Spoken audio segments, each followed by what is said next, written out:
क्या सत्य कठिन है? सत्य कठिन नहीं है, सुनना कठिन है। सत्य कठिन नहीं है, सुनना कठिन है। सही सुनना दुर्लभ है। और यही कारण है कि गुरु, हर सद्गुरु एक ही बार बार बार कहते हैं और शिष्य वर्षों तक सुनता रहता है।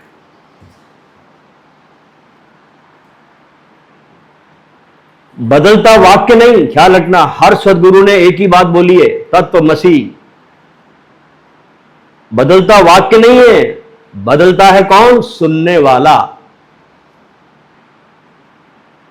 इसलिए मैं बार बार आपसे कहता हूं कि साधना से भी ज्यादा महत्वपूर्ण है, बहुत ज्यादा महत्वपूर्ण है राइट लिसनिंग, सही सुनना। आज तक लोगों ने साधनाएं बहुत की, किसी ने जप किया, किसी ने तप किया, किसी ने योग किया, किसी ने तीर्थ किए, लेकिन यदि सुनना नहीं आया तो सब बाहर ही रह गया। और सुनना अगर आ गया तो एक वाक्य जीवन बदल देता है।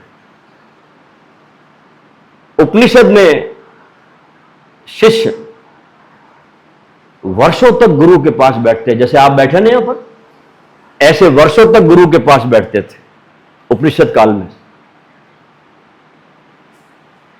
क्या गुरु वहां रोज नया ज्ञान देता था?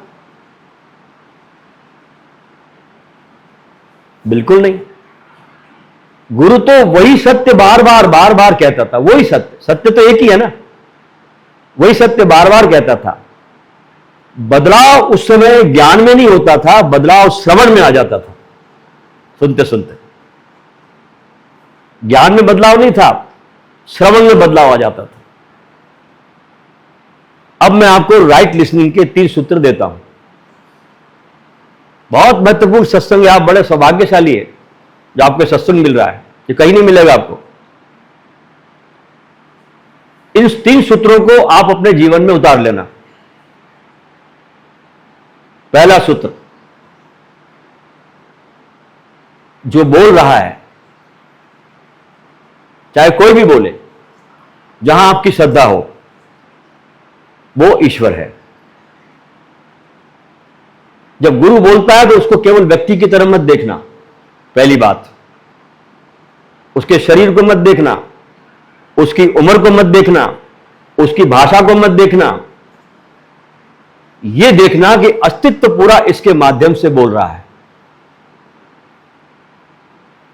पूरा अस्तित्व ने इस बांसुरी का उपयोग किया है, इस खाली बांसुरी का, और यह अस्तित्व पूरा इसके माध्यम से बोल रहा है।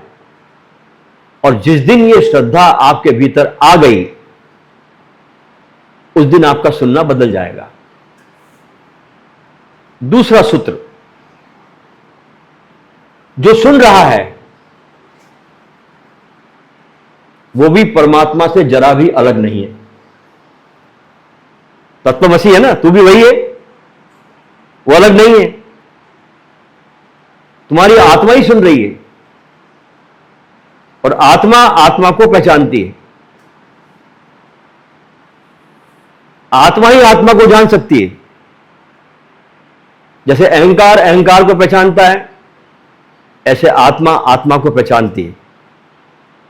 इसलिए जब तुम सुनो मुझको तो कभी अपने को छोटा मत मानना, पहली बात। बिल्कुल छोटा मत मानना। तुम्हारे मान्यताओं के कारण तुमको छोटा लगते हो तुम, और कुछ भी नहीं है। भीतर हमेशा ये भाव रखना इन आने वाले 4-5 दिनों में कि मैं उसी सत्य को सुन रहा हूं जो मेरा अपना स्वरूप है। जो मेरा अपना स्वरूप है, मैं उसी सत्य को सुन रहा हूं। और तीसरा सूत्र, सुनते समय अपनी पुरानी धारणाओं को बीच में मत लाना। यह सबसे कठिन है, यह सबसे कठिन ये पार्ट है, तीसरा पार्ट।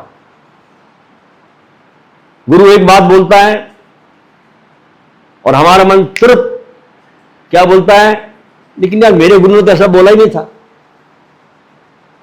मेरे पुराने गुरु ने ऐसा कहा ही नहीं था, मैंने किताब में तो कुछ और पढ़ा था, विज्ञान तो कुछ और कहता है, मेरी मान्यता तो बिल्कुल अलग है।